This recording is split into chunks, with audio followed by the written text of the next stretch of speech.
बिस्मिल्लाहिर्रहमानिर्रहीम सल्लल्लाहु अला हबीबिही मुहम्मदिन व आलिही व सहबिही वसल्लम।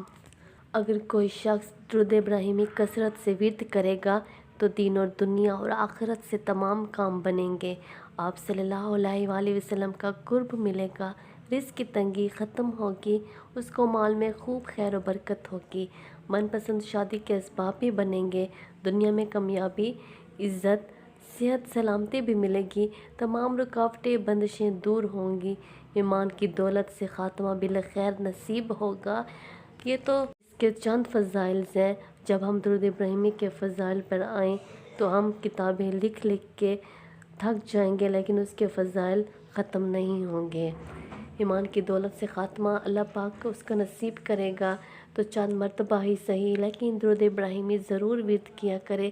कोशिश करें कि हर नमाज के बाद 21-21 मरतबा पढ़ लिया करें दुरूद पाक।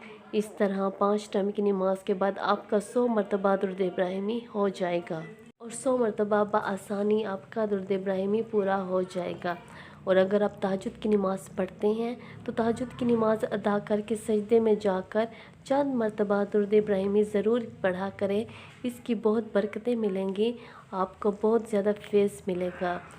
आपको जो इसके इनामात मिलेंगे इंशाअल्लाह ताला। दुरूद इब्राहिमी पढ़ने के अफजल तरीन दुरूद शरीफ है और इसके अफजल तरीन ही करामात हैं, अफजल तरीन इनामात हैं, इसके बेपनाह बरक़ात हैं। जब पढ़ेंगे तो ख़ुद ही देखेंगे इंशाअल्लाह ताला। दुरूद शरीफ पढ़ते कसरत से विर्द कीजिए।